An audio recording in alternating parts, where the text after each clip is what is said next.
Bienvenidos a otro capítulo de Camino de. Mi nombre es Miguel Ángel, soy desarrollador frontend en JavaScript. Y mi nombre es Lino Montaño, soy backend developer en JavaScript. Hoy tenemos como invitado a Jorge. Hola Jorge, ¿cómo estás? Hola Miguel Ángel, Lina, ¿cómo han estado? Muy bien.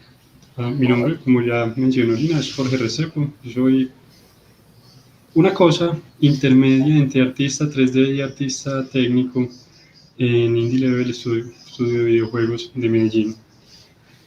Qué bien, Jorge. No, empecemos por, bueno, ya nos contaste un poquitico de qué haces, pero me gustaría saber cómo empezó, por dónde empezó Jorge en las tecnologías, cómo fueron sus primeros pasos, qué hace ahora. Hablemos como de ese inicio de Jorge. Listo, el inicio. Digamos que todo inició una mañana de lunes en 1990, 8:30 de la mañana, una berrendera. Mentiras. De profesión yo soy diseñador industrial. Eso es interesante, digamos, es divertido porque quiere decir que no ejerzo mi carrera y que lo único que es más o menos cercano en mi ejercicio profesional a lo que estudié es el hecho de que hago modelos 3D.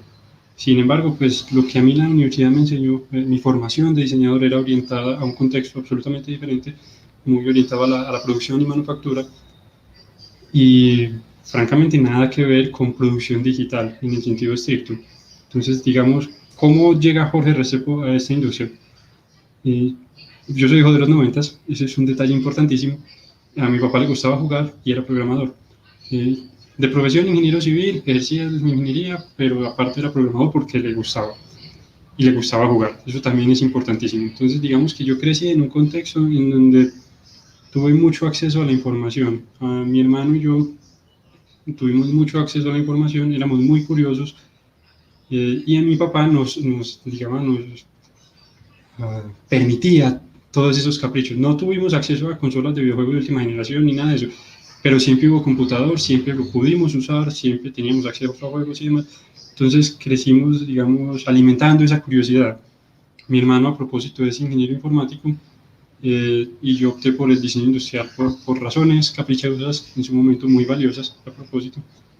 Pero en el curso de mis estudios tuve oportunidad de trabajar como diseñador industrial. Cuando estaba en el último semestre hice la práctica en una empresa local que produce accesorios para motos, y eso fue sumamente valioso porque ahí concluí que yo no quería ejercer eso. Entonces, pues muy divertido y todo, porque ya ahí no había nada que hacer, era el último semestre, estaba terminando la práctica, o sea, ya el cartón iba a llegar. Y ahí justo en ese momento estaba decidiendo que no quería ejercer esta profesión. Entonces, claro, la pregunta, ¿y qué voy a hacer con eso? Pues el cartón es para enorgullecer a nuestros padres y por eso es valioso, entre otras formalidades pues, que a la sociedad le interesan, pero no determina ni la profesión ni el ejercicio profesional de una persona. Entonces, en ese momento yo pensé, listo, ¿a mí qué me gusta? A mí me gustan los juegos y yo conozco un poquito de 3D. Hay un detalle particularmente relevante que, digamos, me llevó a entrar a esta industria, y fue una discusión con la licencia de un programa, que es el que en la universidad nos enseñan para modelar en 3D. De alguna forma yo era muy bueno para ese programa, pero yo no hice los cursos de la universidad, entonces a mí no me certificaron. A otros compañeros míos que no pues, eran buenos, pero no hacían, entre comillas, los renders que yo, ellos sí los certificaron porque sí hicieron los cursos. Entonces yo le escribí al desarrollador, un programa cuya mascota a propósito es un animal en vía de extinción africano, que no vamos a mencionar su nombre, ¿sí? Le escribí al desarrollador y ellos me dijeron alegremente, no, es muy sencillo, haga los cursos y los certificamos. Y yo, no, pues evalúeme. No, no tenemos ese modelo, haga los cursos y los certificamos. Entonces, a mí me disgustó, yo decía, pues, no me están certificando por lo que sé, sino por la capacidad que tengo para pagar un curso. Y además de eso, tengo que pagarles luego por la licencia. Entonces, me dio rabia, desinstalé el programa, no lo volví a usar y empecé a buscar a ver qué opciones hay. Y resulté, ya conocía a Blender por cosas, pero nunca le había metido las ganas para aprender a manejarlo. Entonces, pero sí recordaba que era libre. Entonces fue listo, vamos entonces por la opción que ya sabemos que es libre y que no va a tener esas limitaciones de licencia, y por tanto no va a tener una empresa grande detrás certificando, sino una comunidad mucho más amplia. Entonces, listo, vamos a ver. Y claro, cambiar de un programa orientado directamente a la manufactura a uno con tantas posibilidades abre la mente. Entonces, de repente, la posibilidad de hacer más cosas, pues me llevó a empezar a explorar otras cosas. Y en cierto momento, una empresa local, Indie Level Studio, para quien a propósito ahora trabajo, montó un taller de realidad virtual con el SENA. Y yo me presenté, tenía un portafolio apenas presentable, y así muy apenas presentable, y pasé al taller. El taller proponía un reto. El lunes de esa semana nos encontramos todas las personas que nos presentamos, nos separaron entre artistas y desarrolladores en equipos de 2 artistas y 2 desarrolladores, y nos pusieron un tema. El reto era, en esa semana, y con el apoyo pues, de Indie Level y en las instalaciones del SENA, hacer un videojuego de realidad virtual. Algo gracioso, de mi equipo, el segundo desarrollador apenas recibió esa instrucción, se paró y se fue, se asustó, el hombre dijo, uy, yo creí que era otra cosa, y se fue, ahí, pum, de uno. Entonces quedamos con un solo desarrollador. Y el otro artista se perdió y volvió el jueves por la tarde. De manera que quedamos un desarrollador y un artista. Pero igual, pues trabajamos, hicimos todo lo que había que hacer. Recuerdo que había que montar 2 niveles. Yo esa semana no dormí nada. Toda la semana estuve haciendo modelos y me parecía fascinante.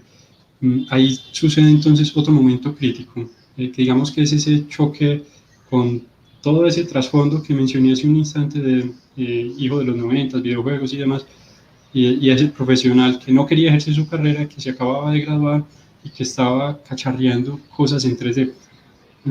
Y fue el momento en que me puse las gafas, en ese momento eran HTC Vive, y por primera vez entré a un mundo de realidad virtual hecho por mí. Yo creo que es una de las sensaciones más geniales, más fascinantes que he tenido en mi desarrollo profesional. En el momento en que yo estuve dentro de un mundo creado por mí, ahí en ese instante yo dije, yo me voy a dedicar a esto el resto de la vida, yo no voy a hacer más nada, esto, yo quiero hacer esto. Y el resto de la semana pues no dormí nada, me dediqué a armar todos los niveles que teníamos que armar para nuestro juego. El otro programador también la tuvo pesadísima porque pues quedamos con un solo programador y el hombre montó todo el juego con todo lo que yo le entregué. Y al final el viernes solo 2 equipos presentamos juego. Del otro equipo que presentó juego, el programador fue hasta hace poquito digamos, el líder de desarrollo de Indie Level, y el artista en mi equipo, pues yo, al tiempo me llamaron a preguntarme si quería trabajar con ellos. Yo recuerdo mucho esa llamada, fue muy gracioso. Me llamó Mauro, Jorge, ¿cómo estás? ¿De pronto te acordás de mí? Estoy muy serio en la llamada. Yo, claro que sí, Mauro, ¿cómo has estado? Yo me acuerdo. Y yo pensaba, uy, pucha, me llamaron, bendito sea. Fue muy bacano. Me decía, tenían una vacante, les gustó mi trabajo, que si quería trabajar con ellos. María, claro, me parecía genialísimo. Aparte del artista que tenían en ese momento, un tipo con mucha experiencia, que a propósito me empaticé mucho con él, yo decía, uff, lo que voy a aprender trabajando con él. Fue genial, entonces empecé a trabajar en Indie Level, desde ese momento estoy trabajando en Indie Level, y lo que he crecido, digamos, profesionalmente desde entonces es la definición, ahora sí, de Jorge Restrepo profesional. Fue una transición un poquito atropellada al principio, pero finalmente condicionada por un montón de ideas que a la larga siempre tuve. Entonces fue bastante grato y ha sido un viaje muy divertido. Así sí. Teniendo como digamos a tu padre programador y todo eso y estar rodeado de programadores hoy en día, ¿no te ha tocado como el bichito de la programación y mezclarlo con el trabajo del 3D? Claro que sí. Hace un momento mencioné que yo era una cosa intermedia entre artista 3D y artista técnico. Bueno, es por esa razón. Como cuando estabas en la universidad, ¿por qué elegiste esa carrera del diseño? ¿A qué se debía eso de Mm, Cuando yo era pequeño a mí me gustaban mucho los carros, todavía me parecen muy divertidos, solo que ya el paso del tiempo y digamos la madurez me han llevado a adoptar la idea de que es algo que va a cambiar. La sociedad como tal exige un cambio, necesita que cambie. Y entonces, mientras esa reflexión se alimentaba, pues ese gusto por los carros tradicionales se fue desvaneciendo. Pero digamos que en principio yo escogí diseño industrial porque quería luego especializarme en diseño automotriz y hacer carros. Parte de ese capricho, a propósito, viene de mi juventud temprana o adolescencia, que modificaba con mi hermano juegos GTA y le metíamos carros diferentes. Entonces, aparte yo quería aprender a hacer mis propios carros para metérselos a juego. Pero sí, yo escogí diseño industrial, disque porque quería hacer carros. Mientras fui eh, avanzando en la carrera entendí que el diseño era una cosa más amplia. Entonces en cierto momento pensé, uy, no, quiero resolver problemas de la vida. Quiero diseñar mobiliario, quiero estudiar sociedades, quiero un montón de cosas. Y cuando tuve oportunidad de trabajarlo, mmm, que probablemente fue una mera condición de la empresa a la que resulté. No estoy diciendo que todos los diseñadores tienen que atravesar ese momento crítico. Fue, fue muy valioso entender que yo no quería hacer eso y fue finalmente la razón para cambiar. Pero sí, del diseño aún me gustan mucho los oficios, en particular la madera, el trabajo de la madera. Entonces digamos que yo la carrera la disfruté mucho, me la gasté o haciendo cosas digitales o en los talleres ensuciándome, haciendo cosas. Contanos un poco cómo, ya nos contaste un poco de cómo ha sido esa transición de poder aprender. ¿Cómo fue esa ruta total? O sea, ¿se te fue difícil, se te fue fácil? ¿Dónde encontraste más documentación o solamente te quedaste con lo que te enseñaron o buscaste mucho más allá para ser el profesional que hoy en día eres? Mm, Hay una condición graciosa. Mi hermano y yo somos muy del mismo parecer en este sentido. Y es que a nosotros nos plantean un problema y nosotros generalmente lo miramos. Si somos capaces de hacerlo, de resolverlo, pues decimos bien, lo resolvemos. Y si no, pues decimos reto aceptado. Eso quiere decir que yo tuve que trasnochar mucho. De hecho, mi esposa se alarmaba, era como, mira la hora que si todavía estás trabajando. Y mucho de ese tiempo era porque, claro, en cierto momento, por diferentes razones, yo resulté ser el único artista 3D de la empresa hace ya un par de años. Entonces yo tenía que resolver todo y yo no me permitiría a mí mismo resolverlo a la machetera por sacarlo. Yo quería aprender, yo necesitaba saber hacer las cosas. Uh, un ejemplo particular, hay cosas que se pueden resolver por programación o por animación, por decir acá cualquier cosa, pero que algún efecto, un shader o algo así, lo podría resolver de manera más óptima. Yo pensaba, tengo que aprender a hacer eso. ¿Cómo es posible que hay un montón de gente en el mundo que lo está resolviendo y yo me lo voy a saltar por la razón que no, tengo que aprender a hacer eso? Entonces, sí tuve que leer mucho. En ese sentido ha sido valiosísimo tener más de un idioma. Sí, pues tengo mi español nativo y entiendo suficiente inglés. Quisiera otro idioma a propósito. Con mucha frecuencia encuentro documentación, sobre todo en japonés, en coreano o en ruso, y pienso, maldita sea, invertí en el lenguaje equivocado. Desgraciado. Seguro ahí está la respuesta y no la entiendo. Entonces sí he tenido que leer mucho, he estudiado mucho.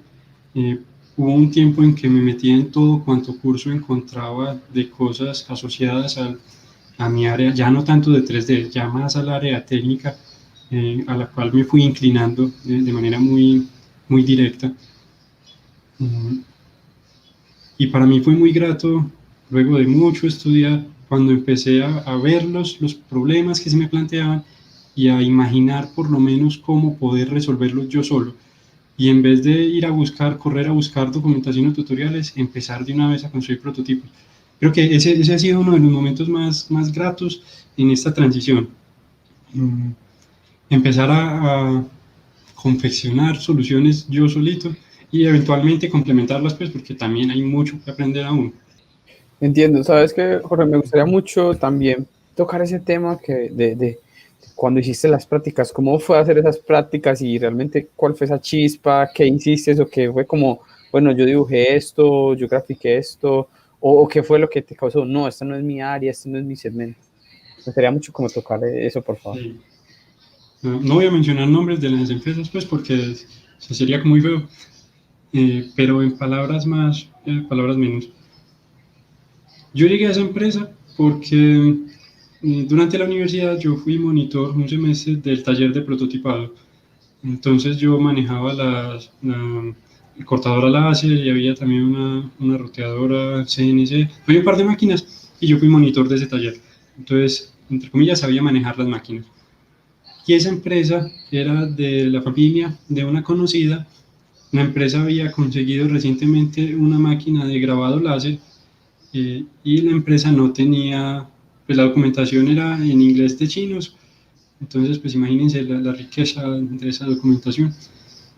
Y aparte no tenían quien operara la máquina. Entonces, pues esta conocida me dijo, le dijo a la familia, como, pues yo conozco a alguien que yo no sé, pero él hace cosas. Entonces me dijo, si quería ir a curiosear, a ver si era capaz de poner a andar la máquina.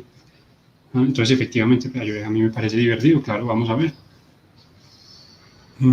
Llegué, me tocó buscar mucho hasta que encontré finalmente manuales útiles y a la larga poner a andar la máquina fue muy sencillo, pero era entre comillas el único que la sabía manejar ahí en la empresa, pues, y entre los conocidos inmediatos de ellos. Y como estaba próximo a terminar la carrera, me acuerdo que en cierto momento, pues ya el señor de la empresa me dijo como bueno, listo, ¿y cuánto le debo? No, pues, vea, yo soy muy próximo a terminar la carrera, a mí me sirve más que me dé trabajo a que me pague por esto. Y como listo, venga, trabaja acá, pues no hay problema. Entonces eso fue muy divertido. Pero empezaron a suceder cosas. Casi que siempre que diseñábamos algún objeto, alguna pieza que se saliera un poquito de lo que ya se estaba vendiendo, se negaba. Siempre era como, no, es que no sabemos si el mercado, si los clientes, si la producción, siempre había alguna razón por la que no se podía producir nada nuevo. Entonces, en última instancia, siempre se estaba produciendo lo mismo. Eso fue un primer punto frustrante porque yo pensaba, pues ellos no necesitan un diseñador, necesitan un dibujante de planos si acaso. Y ni eso, necesitan alguien que sea capaz de manejar el programa y entregarle los planos ya, porque no quieren hacer nada nuevo. Y en algún momento se me asignó la tarea de organizar todo el material digital que teníamos en el computador de diseño y empezar a organizar. Y entonces me puse a organizar el material de todos los diseñadores que habían trabajado ahí antes y empecé a encontrar bocetos de un montón de accesorios que en este momento los producen otras empresas y que esa nunca las quiso producir. Entonces, claro, pues esos otros diseñadores también en algún momento se aburrieron, se fueron, trabajan para otras empresas, producen sus cosas, todo bien. Pero para mí ese fue un punto bastante frustrante, fue como, acá no hay posibilidad de crecer porque la empresa no está dispuesta a cambiar y está diciendo que otras empresas sí hacen cosas que por qué nosotros no, pero no quieren hacer las cosas. Entonces, ahí sí me aburrí bastante y fue como, listo, no, ya no es conmigo. Bueno, hasta luego. Finalmente, pues ya terminé ahí, terminé la carrera, recibí mi cartón y ahí sí, pues todo lo demás que les decía, la discusión del software y llegar a Blender, eso ha sido un momento, un punto crítico. Blender y de ahí para adelante software libre. Mauro con frecuencia dice que yo soy medio hippie. Yo diría que yo soy bastante hippie, sobre todo en términos informáticos. Para mí el software libre es la cosa más fascinante del mundo. La posibilidad de acceder a las cosas solo porque somos personas y ya es como ahí sin restricciones, ¿sabes? Me parece genialísimo. Ahí está hablando con Lina, que es amante a todo lo libre, a Ubuntu, a morir. Es que es genialísimo. Sí, además es una forma de también uno no estar como esclavo totalmente a algo pago, sino también poderle contribuir a algo, a ese software libre que nos ha aportado mucho las comunidades. Hablando un poco de Blender, fue la curva de aprendizaje, es una herramienta muy robusta, muy pesada y también no la conozco muy bien, pero dicen que es difícil de aprenderla. Luego de eso, ¿qué otras herramientas has utilizado para hacer estos diseños? Listo. Cuando estaba en la universidad, alguna vez me metí a un curso del SENA, un curso digital, no, ¿cómo es que lo llaman? Virtual, de diseño de personajes, diseño y modelado de personajes orgánicos, así se llama el curso. Fue en el 2014, creo. Ese curso fue en Maya. Entonces, digamos que Maya fue después de, pero después de Rhinoceros, Maya fue mi primer acercamiento a otro programa, digamos, de modelado en 3D. Y fue un poquito un cambio de paradigma importante porque Maya es, de hecho, muy cercano y en algunas cosas muy superior a lo que hace Blender, ¿sí? Están incluso en la misma industria, entre comillas son equivalentes para un montón de cosas.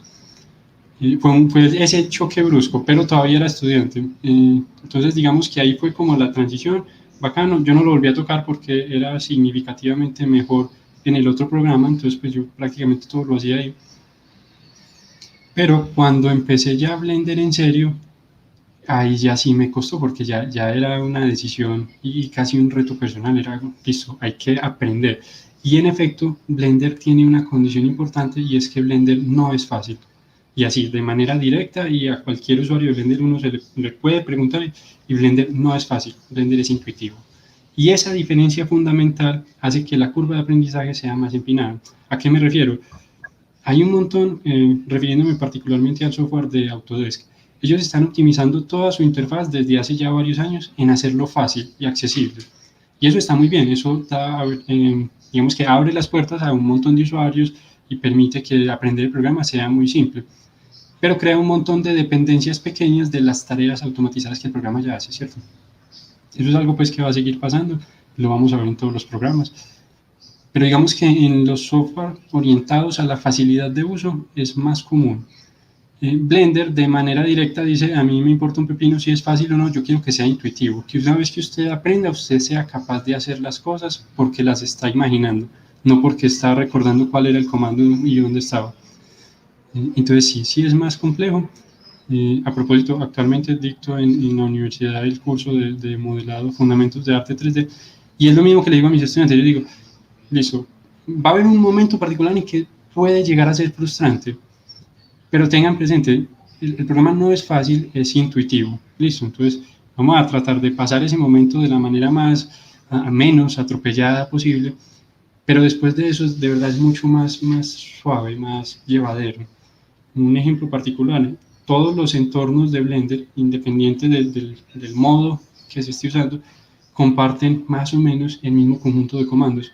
Entonces, prácticamente, si yo sé cómo hacer algo en uno de los modos, voy a poder moverme en cualquier otro de los modos más o menos con la misma facilidad. Queremos dar también ese salto a no solamente que sea programación, sino que sea todo este mundo digital y toquemos como temas que para de pronto otras personas también puedan ser muy interesantes.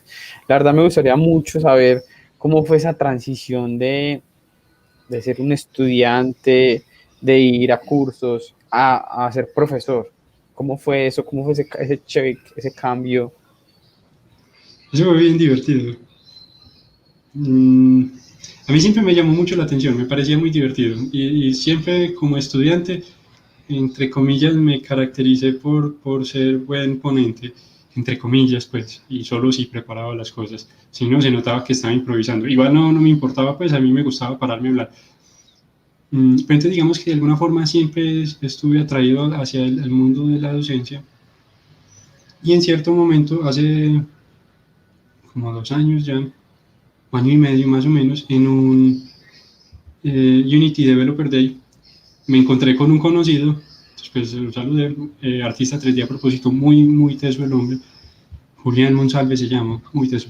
Entonces me lo encontré, me saludó, todo, me preguntó qué estaba haciendo, entonces ahí conversamos un poquito, y él me presentó a otro conocido de él, también artista digital, que en ese momento era profesor en la UPB.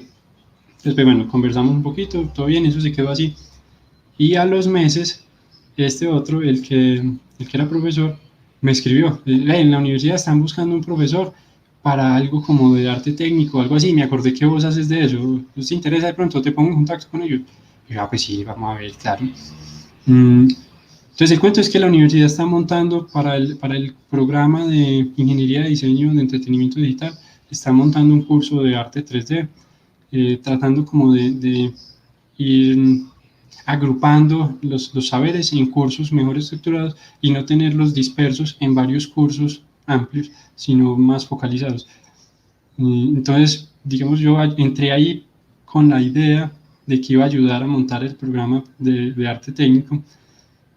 Finalmente eso todavía está como detenido, hacen falta condiciones, pues el Ministerio de Educación tiene que aprobar cosas y formalidades de la universidad y demás. Pero un profesor de Fundamentos de Arte 3D se retiró de la universidad, entonces quedó ese espacio vacío. Entonces me preguntaban, ¿usted le interesaría de pronto? Yo, pues sí, claro, eso también me parece divertido y es lo que hago finalmente. Entonces, listo, claro que sí. Y ha sido muy divertido. Ya este es mi segundo año como docente y ha sido súper divertido. A mí me gusta, es bacano. Ha sido muy retador ahora con lo de la pandemia, sumamente retador, sobre todo por el hecho de que toca dictar el curso virtual.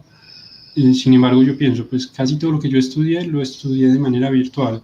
Entonces, sí se puede, lo que hay que hacer es generar los medios. Tiene un reto particular, claro, para el profesor, porque hay que procurar efectivamente generar los medios y entregar la información y que sea información valiosa. Y un reto particular y sumamente fuerte para los estudiantes, que es atender a una clase virtual desde sus casas, con toda su familia en sus casas. Ese en particular ha sido el punto más crítico. Es decir, en mi caso, listo, yo vivo con mi esposa y mi perro. Mi esposa también es profesora, entonces respetamos mucho ese espacio. Listo. En el caso del semestre pasado tuve un estudiante de la costa que por supuesto para la cuarentena se fue para la casa de su familia y él abría el micrófono y nos saturaba a todos con la bulla de los vecinos. Y ese era de los juiciosos. Y pensaba, ¿cómo hace? ¿Cómo hace este muchacho para concentrarse todo el día con esa bulla? Entonces, ha sido sumamente divertido, pero lo de la cuarentena y esta condición que vivimos actualmente le ha subido la dificultad sensiblemente. Pero Jorge, pregunta, en la universidad los estudiantes tienen todas las herramientas necesarias, ya que hacer un modelado para ser artista 3D se necesita buenos recursos. ¿Cómo han hecho ustedes para suplir esas necesidades para poder dar el curso satisfactoriamente virtual? Ese ha sido particularmente complejo. Por un lado, yo he procurado desde el contenido mismo del curso apuntarle a cosas que entre comillas se puedan hacer en cualquier computador. Afortunadamente Blender consume muy pocos recursos, entonces ha sido llevadero. Pero me pasó una vez con una estudiante muy juiciosa, ella, becada, que ya no tenía computador. Entonces, claro, cuando pasamos a tener cursos virtuales, ella estuvo varadísima porque era como, y bueno, ¿qué hacemos? Finalmente la familia pudo conseguirle un computador y todo, pero sí sé que la universidad en ese momento lo que hizo fue prestarle a sus estudiantes computadores. Eso no da abasto, son demasiados estudiantes y pues una cosa es tenerlos en la universidad, en las salas, y otra cosa es llevarlos. Sin embargo, digamos que en ese momento a mí me pareció muy grato ver el esfuerzo que la universidad estaba haciendo por mantener a sus estudiantes y aún en ese momento haciendo un esfuerzo grandísimo.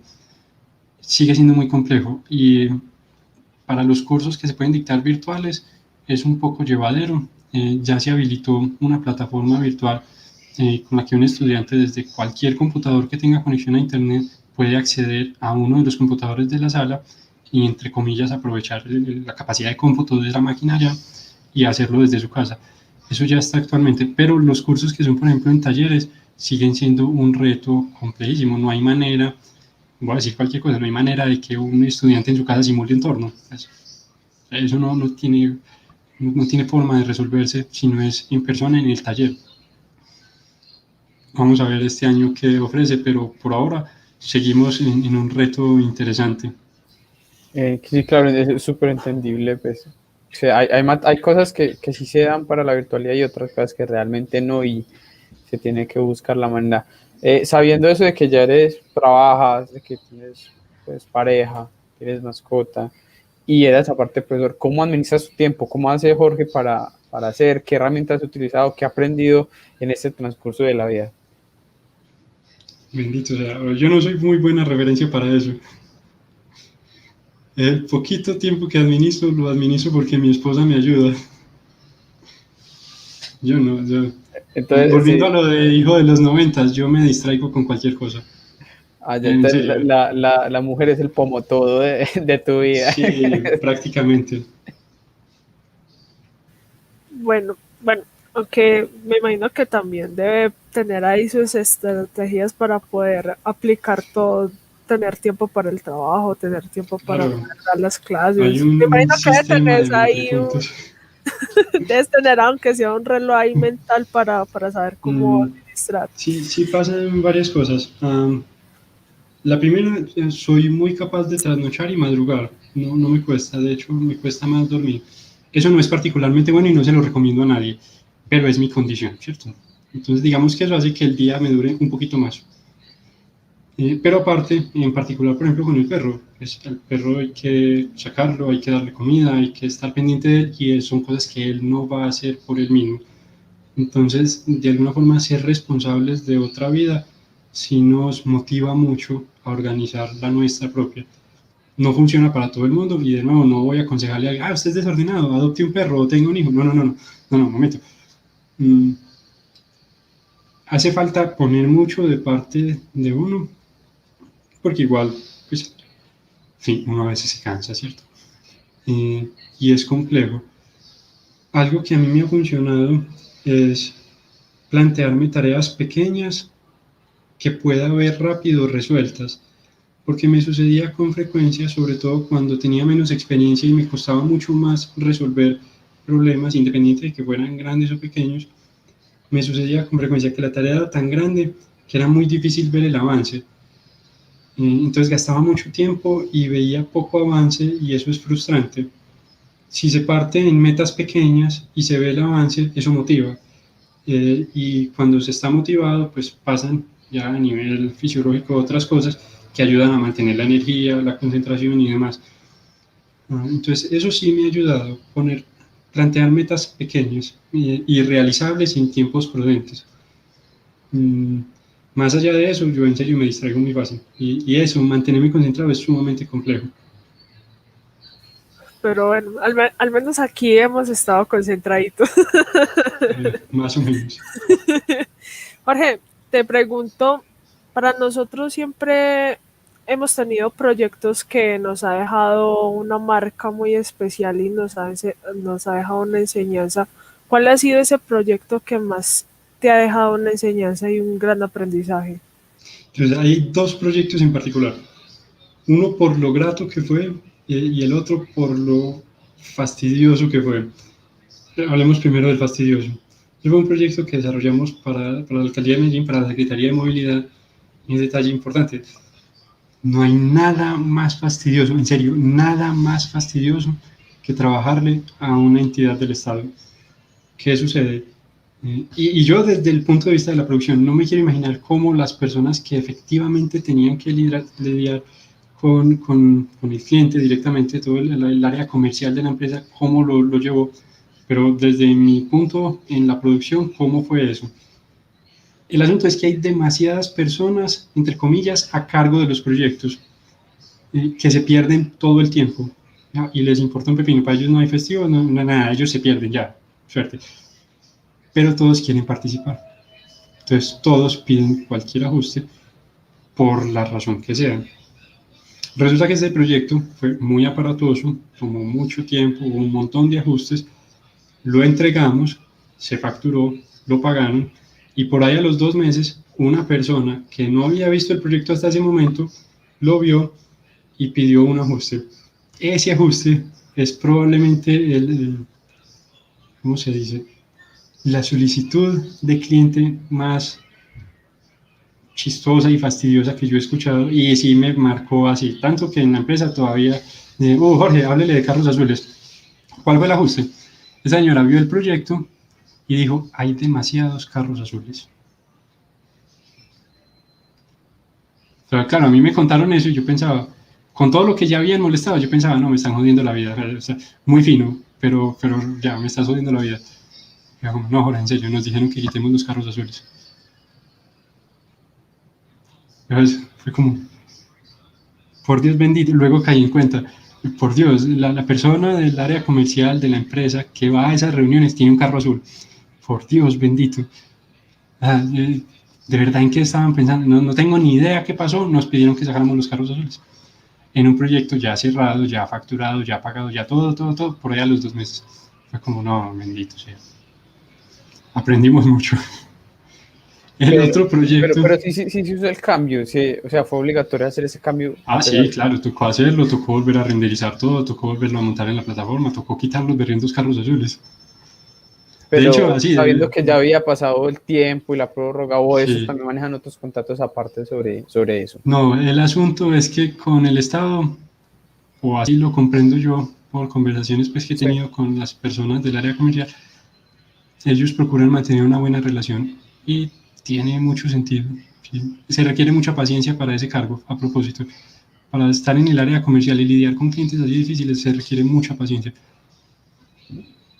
Entonces, por mantener la buena relación, el contacto y no sé qué, aceptaron el ajuste e hicimos el ajuste. Pero todos pensábamos, no puede ser. Pues, de verdad, Ave María.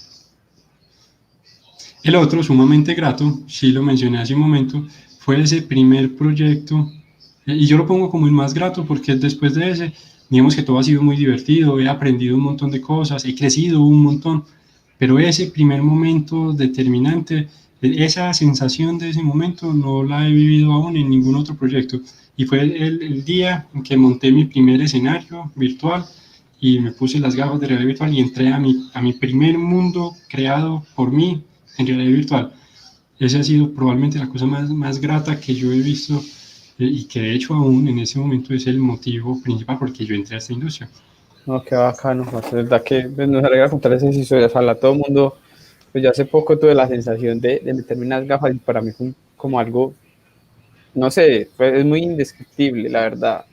Uno no cree y uno dice, no estamos como tipo Sword Art Online. Y uno dice, vamos a llegar a un punto en que realmente va a ser así, porque la sensación es muy, ojalá todo el mundo como tuviera esa oportunidad de poder colocarse unas gafas y hacer cualquier juego hasta de lo más sencillo. Me gustaría mucho que tocáramos una cosa respecto a, por ejemplo, ¿qué hubiera sido de Jorge si no hubiera entrado por esta área? ¿Por dónde se hubiera visto Jorge? ¿Qué hubiera sido? ¿Qué hubiera hecho? Muy buena pregunta. Probablemente hubiera terminado diseñando mobiliario y tendría una carpintería super hippie o algo así. Y tendría algún nombre creativo que llame la atención pues, en el contexto. Pues, y entre comillas sería un estudio de diseño y diseñaría mobiliario. Probablemente eso hubiera buscado. Pero hoy en día se está viendo mucho en la parte de la realidad aumentada de que se pueda ver a un inmobiliario totalmente construido y de cómo quedaría totalmente construido. No, podría ser una opción también. Por ahí llegado el caso que se te cree como por ahí un proyecto personal. De hecho, tenías un buen punto. Sí, recientemente estaba pensando, pues finalmente yo soy diseñador industrial y en este momento estamos en esa transición en que, a propósito, los mismos motores en los que hacemos los juegos sirven para otras cosas. Y hace rato estaba pensando, ahí sí tienes toda la razón, en qué bacano de hecho armar un proyecto que tenga algo que ver con lo que finalmente es mi profesión, con estas nuevas tecnologías que están emergiendo. Entonces puede ser algún día que tenga tiempo de pronto y me dé curiosidad, a lo mejor alguna cosa. Pero sí es un buen punto, eso también pudo haber en algún momento derivado en mi carrera. Oye, o llega un momento en que une las dos y más felicidad todavía personal, más gratitud También personal. puede ser. Ah, ¿cuál ha sido esa persona que más te ha inspirado en la vida? Todos tenemos como alguien que, como un ejemplo a seguir. ¿Cuál es esa persona que te inspira demasiado? Que tú dices, quiero ser como grande como esa persona. Hay tres personas, mi papá, eh, mi abuelo materno. Mi abuelo en particular es el que yo digo, cuando yo sea grande quiero ser como mi abuelito. Así es. Sí, es una de mis personas favoritas, es el tipo más genial del mundo. Y mi hermano, somos cuatro hermanos, mi hermano es mi hermano mellizo, nos llevamos 3 minutos. ese hermano. A los otros también los quiero muchísimo y todo, pero mi hermano es una persona genialísima. Y ha sido... Hay un montón de historias, digamos, asociadas. Él participó en el hecho de que yo haya estudiado, pasaron un montón de cosas. Entonces, de alguna forma, sí ha sido un referente de cómo, entre comillas, ser un adulto. ¿De pronto tienes algún consejo que alguien te haya dado en la vida y que te haya marcado demasiado y te haya ayudado como a llegar más rápido o llegar de una manera mejor a donde te encuentras hoy en día? Sí, de mi abuelo. Él nunca lo enunció como un consejo. Él lo cuenta como una historia particular desde su juventud y yo lo asumí como una reflexión y digamos que la misma reflexión funcionó en mi caso y yo estoy convencido de que le funcionaría a cualquier persona. Voy a resumirla para no entrar en todos los detalles de cómo es toda la historia y demás. Pero el asunto es que no hay atajos. Hoy en día tenemos la fantasía, y esa fantasía ha existido siempre, lo que pasa es que hoy es particularmente tangible y sensible. La fantasía de que hay alguna forma de hacer las cosas más rápido y de llegar al éxito más rápido y de montar esa empresa súper exitosa o ser ese profesional súper exitoso. No hay atajos. Hay personas que tienen talento y hay personas que tienen dedicación, ¿cierto? Y en algún momento la dedicación vence el talento. Una persona sin dedicación, por mucho talento que tenga, en algún momento se va a quedar. Una persona dedicada, aun si le falta el talento, en algún momento lo va a desarrollar. Esa diferencia importante, sumada a esa directriz, digamos, de no hay atajos, es finalmente una reflexión que me ha ayudado a mí a hacer las cosas. Yo pasé mucho tiempo de mi juventud temprana, porque a propósito me gustaba mucho el teatro, el café, la cerveza, los parques, caminar. Entonces pasé mucho tiempo siendo, entre comillas, muy elocuente, hablando carajadas en la calle, que es muy bueno, muy valioso, y eso es una parte fundamental de mi identidad. Pero buscando esa forma rápida de ser un no sé qué profesional en no sé qué área, para llegar finalmente a la conclusión en no hay ningún atajo, si yo quiero hacer algo, lo tengo que hacer, y lo tengo que hacer es de verdad, cada día trabajar un poquito por hacerlo. Y ahí hay una cuestión importantísima, y eso sí es consejo, sobre todo para las personas jóvenes. Es más, si yo tuviera oportunidad de darle un consejo a Jorge Restrepo de hace 15 o 20 años, yo le diría, ojo, hay que hacer las cosas. ¿Listo? Y hacer las cosas significa, nadie las va a hacer por vos. Solo lo que vos haces va a determinar lo que sos. Hay que hacer las cosas. Entonces, eso tiene un montón de condiciones, pero la más importante es, ese hacer las cosas es definir qué cosas hacer. ¿Listo? Entonces, ¿qué es eso que a uno le motiva, le inspira? Ahorita hablábamos de por qué resulté en videojuegos, pues es que yo crecí jugando, a mí me parecía genial, a mi papá le parecía genial, yo crecí viendo a mi papá como el tipo más genial del mundo, entonces para mí es muy fuerte esa idea de que los videojuegos son geniales. Recuerdo una vez, mi mamá sí se disgustaba, ella no es mucho de jugar, pero me acuerdo una vez en un malestar, en un enojo de ella, que nos decía a mis hermanos y a mí, dejen de jugar, más bien estudien y aprendan a hacer los juegos. Recientemente pensaba que aprender sin querer, asumí ese regaño como un reto de vida y fue muy interesante, muy determinante. Pero el asunto es que escogí qué es la cosa que me apasiona y empecé a hacer lo que hay que hacer para poder llegar a ser la persona que quiero ser. Y eso funciona en cualquier contexto y para cualquier objetivo que se tenga. Primero hay que definir ese objetivo. Y si ese objetivo no apasiona, eso no pasa de ser un gusto pasajero, un capricho que en algún momento se va a diluir con cualquier otra cosa. Pero si es un objetivo que de verdad apasiona y uno hace cada cosa que hay que hacer, hay que aprender otro idioma, hay que aprender otro idioma, ¿qué le hacemos? Hay que aprender a dibujar, hay que aprender a dibujar, hay que aprender cálculo, hay que aprender cálculo. No sé, lo que sea que haya que aprender para empezar a construir todo ese perfil. Y ahí sí nos hace mucho daño la sociedad contemporánea que nos vende el curso de 10 horas en desarrollador full stack en 10 horas. No, muy bacano, es una introducción buena. Puede que toque muchos temas y que salgas con alguna página que le puedes dar clic y todo, pero no. Ser desarrollador es una cosa muy amplia y hay que hacer un montón de cositas. Y lo mismo funciona en todas las disciplinas. el cursos, uno ve cantidades de cursos, está artista 3D, cursos de 10, 15 horas, no, bacano, como introducción, bien, pero de ahí para adelante es mucha la práctica que hace falta para llegar a ser bueno. Recuerdo mucho una charla de un artista, se me escapa el nombre en ese momento que falle, un artista polaco, que en su charla él mostraba un dibujo de cuando él era pequeño y una ilustración de en este momento él profesional. Y él decía, no hay otra manera de llegar a esta si no es practicando. Entonces él lo pone, por ponerle números y pues suena bonito y todo, me tomó 10.000 cosas malas hacer esta buena. ¿Usted cuántas lleva? Y es eso, no hay manera de saltarse todo el proceso. Esa fantasía por ahora no existe. Hay personas súper talentosas, puede que sí, listo, vamos a admitirlo, puede que sí. Tomemos cualquier ejemplo de alguno de los grandes genios del siglo pasado. Casi todos hicieron su obra antes de los 21 años. En otras palabras, si usted ya llegó a 21 años, olvídese que va a ser uno de esos genios, listo.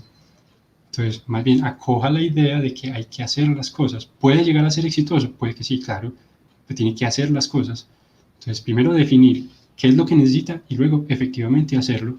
Va a costarle tiempo, esfuerzo, mucho sacrificio, con seguridad que sí, y todo eso solo va a sumar a la satisfacción de llegar allá. Pero no hay un atajo, eso sí, podemos olvidarnos de que tal atajo, tal fantasía existe, eso no funciona de esa manera. Hay un detalle bacano, sucede mucho en el arte digital sobre todo, y es que los foros de artistas están, eso es así, taqueados de personas que publican cosas súper geniales y dicen, mi primer intento de tal cosa. No, váyanse, no, eso no tiene cuándo ser un primer intento, pero hay un afán impresionante por mostrar que se es súper talentoso de la nada, que está llenos todos los foros. Digo, recientemente encontré en un foro que sigo de artistas de Blender una escultura horrible de fea, pero así, horrible con H mayúscula, con todas las letras mayúsculas, horrible, y decía, mi primera escultura digital. Eso es una persona honrada, honesta, entiende en qué momento está y no le importa. Y eso es otra cosa fundamental. Las personas le tememos muchísimo a que nos juzguen por no ser lo buenos que queremos llegar a ser. Pues sí hay un proceso y todos empezamos. Pues y si hay que hacer un montón de cosas feas para aprender a hacerlas bonitas, pues hay que hacerlas feas y mejor hacerlas rápido. Exacto. Ahí es donde también va atacando un poco eso del síndrome del impostor, que es como creérsela a uno mismo, de que uno sí es capaz de sacarla adelante, de que va a ser un camino un poco más largo, pero que al final vas a tener un fruto muy bueno y muy exitoso y que sí vas a poder lograr ese camino que quieres lograr. Jorge, cuéntanos un poco, ya que nos adelantaste por ahí, de ese yo del pasado que le daba consejos, que querías darle ese consejo. ¿Crees que ese yo del pasado estaría muy orgulloso de este yo del presente? Hay que partirlo en varios momentos. Digamos que hay un yo de un pasado remoto, que es el yo niño, que estaría súper orgulloso y diría qué tipo tan genialísimo está haciendo juegos y hace cosas que explotan y hace cosas que brillan y hace cosas que se ven geniales. Hay un yo un poquito más grande, adolescente, que diría, este loco se desvió, queríamos hacer carros, no jodas.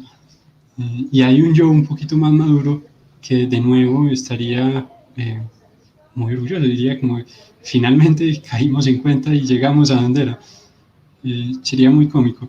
Sin embargo, si tuviera posibilidad de cambiar alguno de esos yo pasados, no lo haría.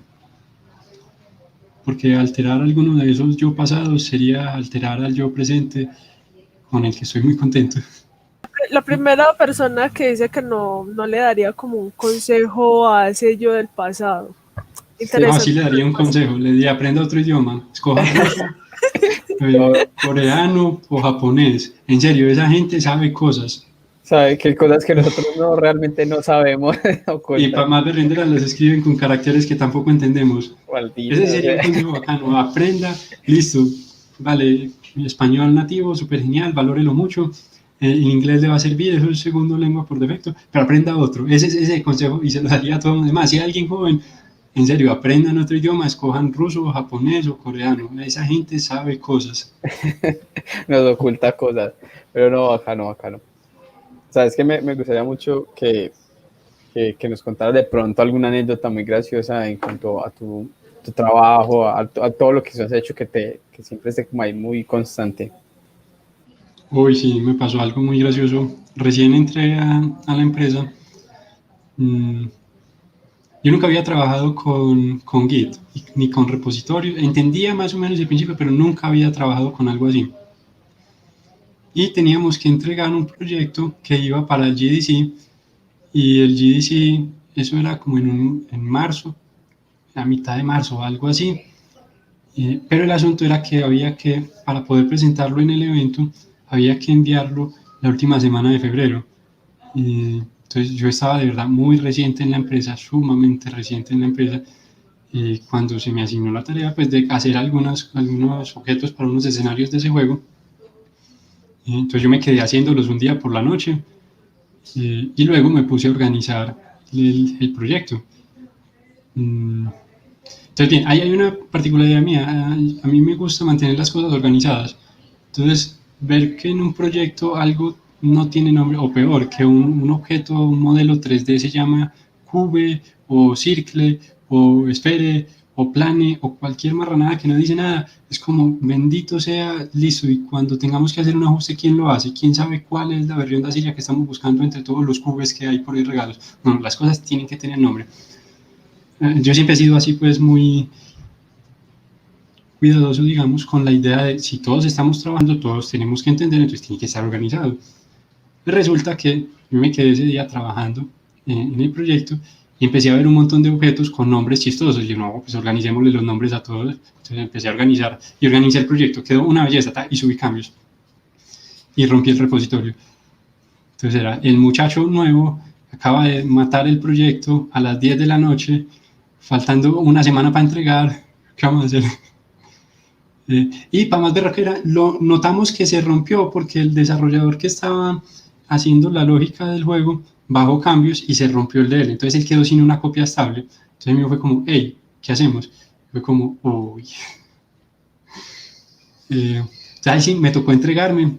Pero no, pero disculpa que te interrumpa, ¿no lograron darle un reverse al commit? Ah, sí, claro, no, y eso se perdieron más cosas que un berraco, eso mejor dicho, y hasta para vender. El asunto es que me tocó entregarme, decir, bueno, sí, fui yo, hoy no me gané la galleta, yo me quedo arreglando esto. Me tocó efectivamente revertir el commit, llevar a un punto en el que todavía funcionaban las cosas, arreglar, armar un repositorio y subirlo. No, ese día, mejor dicho, trasnoché lo que no está escrito. A la final pudimos recuperar mucho, se perdió mucho del arte que ya habíamos implementado, tocó volverlo a montar, pero sí fue muy interesante. Ya en ese momento, pues digamos que llevo cierto tiempo y tengo un poquito de experiencia, entonces los otros muchachos en arte, cada que tienen algún inconveniente con los repositorios, me preguntan. Y hace poquito alguno me preguntaba, ay, ¿vos por qué sabes tanto? No, yo he hecho daños y los tuve que arreglar. Creo que muchos hemos aprendido así Git. Y bueno, interesante también saber de que ya conoces toda la parte de Git y que es algo que también es solucionable. De que se pierden algunas cosas, pero solucionable. Cuéntanos un poco, así como trataste de arreglar este problema, que, ¿cómo atacas ese cuando estás atascado totalmente sin resolver algún problema? ¿Qué haces? ¿Te vas, te paras o empiezas a googlear? O mejor dices, no, apago la computadora, hoy me duermo o me pongo a leer un libro. Digamos que hay varias etapas. Las podríamos llamar etapas de un duelo en una frustración de algún proyecto. Llamémoslas así, suena como sofisticado. Hay una primera etapa en la que identificamos el daño o el taco o la situación particular. Entonces, en mi caso, ¿yo qué hago? Arranco y empiezo a buscar. Entonces, busco primero en foros oficiales. Si no encuentro en foros oficiales, entonces ya ahí sí, Google, bueno, DuckDuckGo porque a ideología y demás. Internet y a buscar, listo, entonces vamos a buscar quién más ya le pasó algo y cómo lo resolvieron. Si encuentro cosas, empiezo a probar cosas. Si no encuentro cosas, me toca volver a parar, respirar. A veces me toca pensar, listo, ¿cómo más lo podría resolver? En mi caso ya, digamos, poniéndome en el contexto profesional.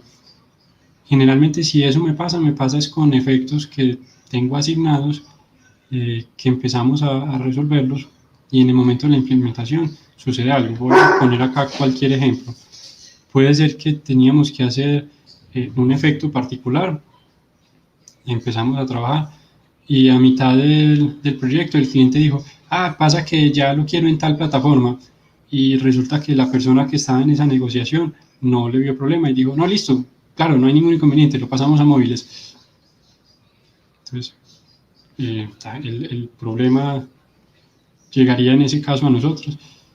Muchas veces se puede resolver y otras veces como, listo, qué vuelta, pasa que lo que habíamos hecho no corre en móviles, ¿cierto? ¿Qué hacemos? Entonces empezar a buscar alternativas. Hay algo bacano que se puede con el arte, eso profito se lo digo a mis estudiantes y es consejo para la vida en general. Y con el arte hay algo muy bonito y es que no importa la pureza de la técnica, sino el resultado, ¿sí?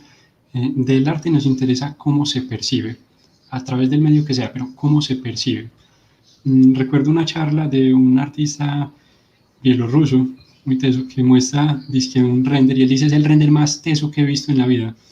Y es una ilustración hecha a mano, con óleo, y él toca ese punto así, tal cual, él dice, con el arte a nosotros no nos interesa la pureza de la técnica, sino el resultado. Listo, entonces volviendo ya al ejemplo de Taike, ¿cómo más podemos resolverlo? Que se vea como lo queríamos y que no nos demande los recursos que ya el aparato no tiene, listo. A veces eso implica de verdad viajes astrales de cómo hijo de puercas lo logramos. A veces definitivamente toca cambiar las cosas. A veces se me ocurren ideas, ensayo, medio funciona, toca arreglar algo. En esos casos particulares en donde medio logré resolver, pero le falta, en ese punto sí paro y cambio a otra tarea. Porque para llegar ahí probablemente ya estoy saturadísimo y ya no voy a hacer más nada. Y afortunadamente siempre tenemos varios proyectos en curso, entonces paro, cambio a otra tarea, y ese respiro en general es muy valioso. En el desarrollo de alguna otra cosa, en algún momento se le ocurre a uno la idea que aún no había probado y que puede que sí. Entonces es sano. Digamos, vamos a ponerlo ya resumiendo todo eso que acabo de decir. Lo primero es una búsqueda exhaustiva por internet, a quién más le pasó y cómo ya lo resolvió. Lo segundo, de qué otra forma lo podría resolver. Y lo tercero sí es, listo, pare, hay que mirar otras cosas, hay que hacer otras cosas, hay que respirar y luego retome. Entiendo. ¿Sabes qué? Me gustaría mucho que miráramos a un poquito más de vos, que aparte de, pues, de lo que haces, que yo lo veo como un hobby, como una pasión. ¿Qué otros hobbies tenés? A mí me gusta mucho trabajar con la madera. Muy probablemente un día, cuando sea viejo, voy a tener un taller en mi casa y me voy a dedicar a hacer cosas de madera por capricho. Y probablemente mi esposa se va a tener que encargar de que eso sea rentable porque yo con seguridad no voy a encargarme de eso. Me gusta mucho la madera, me gusta leer, me gusta jugar, en particular nada competitivo. Ahí sí declarado, yo no juego competitivo, me da pereza, física pereza, abrir un juego para que algún otro pelotudo en otro extremo del mundo me mate, porque es muy teso y ya, pues bien por vos, pero conmigo no me jodan. Me gustan los juegos de rol, de aventura. De hecho, muchos juegos, pues, pero eso sí, competitivo, nada, ahí me perdieron totalmente. Leer, me gusta fantasía, la fantasía me gusta mucho, la ciencia ficción me gusta mucho. Súper bacano. Y cuéntanos, Jorge, ¿qué libros has leído y cuáles estás por leer y cuáles nos recomendarías? Me gusta mucho la literatura de Tolkien, y en general todo el universo que creó Tolkien me parece una cosa fascinante.